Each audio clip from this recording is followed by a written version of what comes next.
Assalamualaikum warahmatullahi wabarakatuh. Selamat sejahtera untuk kita semua. Selamat datang di online sharing Excelis versi monolog. Versi monolog ini untuk melengkapi online sharing sebelumnya yang dihadiri oleh praktisi kontak center secara online. Sehingga materi ini akan dapat diakses secara luas oleh Sobat Excelis. Employee engagement adalah hal penting yang harus diupayakan oleh sebuah organisasi untuk menjaga sustainability jangka panjang dan keunggulan bersaing. Ingat, happy employee will create happy customer. Di beberapa contact center, karyawan seringkali dianggap sebagai sarana produksi, sehingga aspek-aspek seperti balance work and life, people development, job clarity, communication at work seringkali diabaikan. Tingkat employee engagement yang rendah akan berdampak pada penurunan motivasi, kinerja pelayanan, dan efisiensi biaya. Pada kesempatan ini, saya Vilo Pribadi, Senior Consultant and Trainer PT Excelis Cipta Indonesia, akan mengupas topik employee engagement. Paparannya akan saya bagi menjadi 3 sequel. Saya menyebutnya dengan trilogy Employee Engagement in Contact Center. 3 sequel dari trilogy Employee Engagement in Contact Center adalah: yang pertama, Quiet Quitting Phenomena. Yang kedua, Employee Engagement Approach. Sequel ketiga mengenai Employee Engagement Survey. Saya akan membahas mengenai Quiet Quitting Phenomena yang merupakan sequel pertama dari trilogi Employee Engagement in Contact Center. Quiet quitting terjadi di mana karyawan hanya memenuhi ekspektasi minimum dari tugas pekerjaannya tanpa berusaha meluangkan waktu, tenaga, atau antusiasme daripada yang benar-benar diperlukan oleh organisasi. Atau bahasa gaulnya, kita sering mendengar istilah kerja sesuai bayaran. Atau lebih parah lagi, makan gaji buta.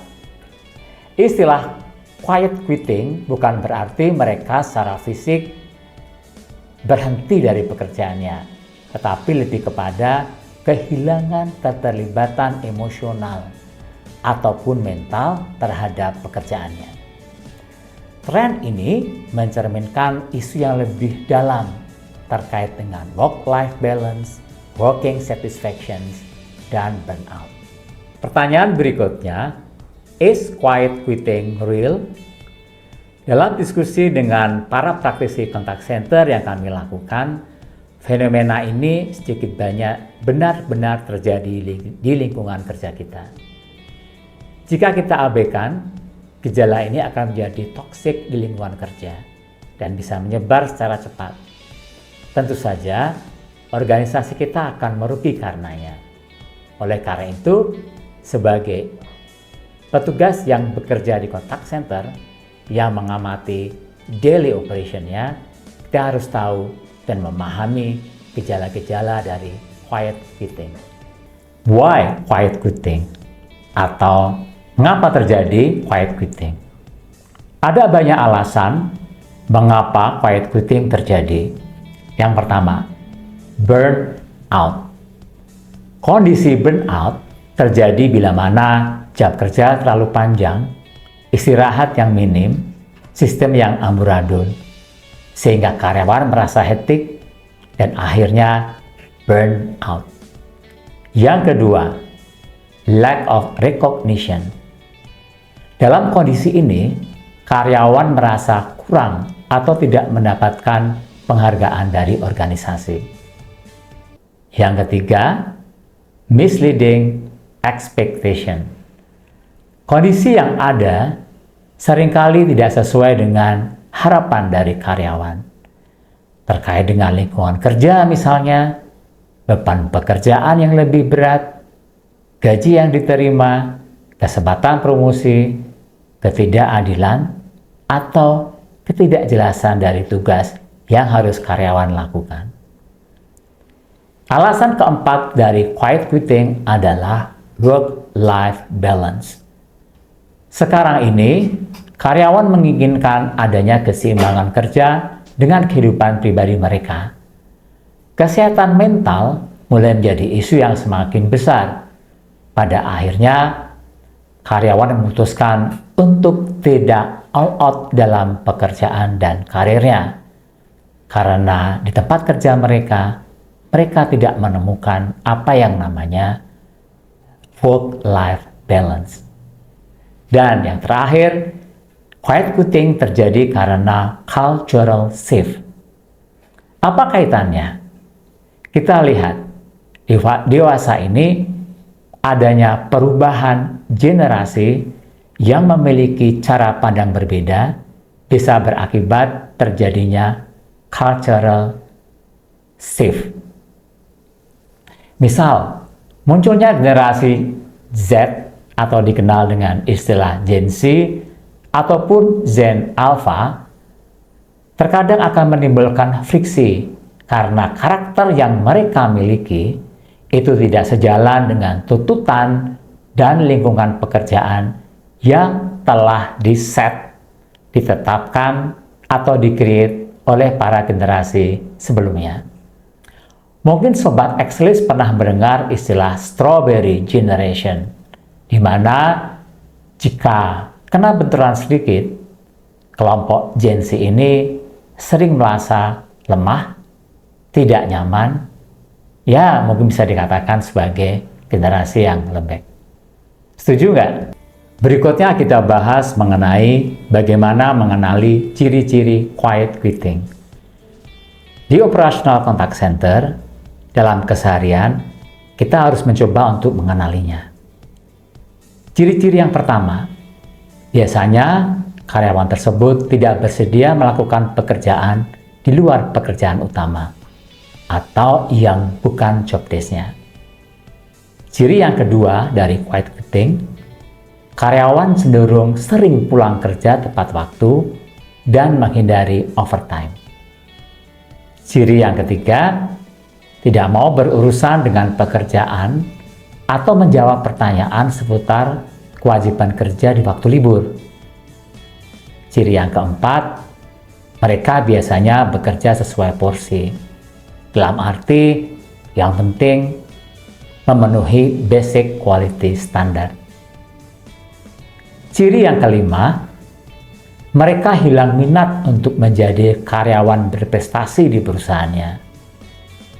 Ciri yang keenam, orang seperti ini biasanya pasif saat meeting atau diskusi. Ciri yang keenam, jarang mengikuti acara yang diselenggarakan oleh perusahaan. Apa dampaknya quiet quitting terhadap kinerja organisasi? Dampak yang pertama adalah aspek productivity. Tentunya, jika ini terjadi dan semakin besar, akan menurunkan produktivitas individu ataupun kelompok. Juga akan menurunkan inovasi dan membunuh kreativitas dari employee kita. Yang kedua, dampak dari quiet quitting terhadap company adalah mengurangi atau menurunkan moral dari employee. Sikap karyawan akan cenderung menjadi apatis dan ini akan mempengaruhi dinamika tim. Dampak yang ketiga adalah risiko turnover. Karyawan yang mengalami quiet quitting cenderung berpotensi resign secara formal ataupun non-formal, atau kita sering kenal dengan istilah mundur tanpa berita. Turnover risk ini tentunya akan menimbulkan cost turnover yang tinggi. Cost turnover bisa kita lihat dari biaya rekrutmen, biaya pelatihan, biaya untuk menjadi handal, dan biaya pengembangan. Dampak yang keempat yang paling penting adalah terkait dengan customer experience. Lambat laun, disengagement dapat mempengaruhi kinerja pelayanan. pemenuhan high quality standard tidak lagi dicari oleh karyawan. Sobat Excelis, kita masuk kepada section conclusion atau kesimpulan. Quiet quitting adalah fenomena yang harus dipahami baik oleh pekerja maupun oleh pemberi kerja atau manajemen organisasi.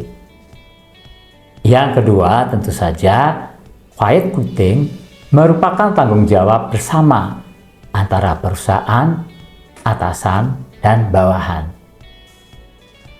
Yang ketiga, karyawan harus tahu haknya, harus tahu kewajibannya, dan juga kondisi perusahaannya. Yang keempat, manajemen harus tahu kewajiban ketenagakerjaan, kebutuhan karyawan, dan karakter dari para pekerjanya. Sobat Excelis, demikian online sharing saya mengenai Employee Engagement in Contact Center Sequel 1 mengenai quiet quitting fenomena. Terima kasih atas perhatiannya. Kita akan lanjutkan di sequel berikutnya. Sampai jumpa. Salam Contact Center.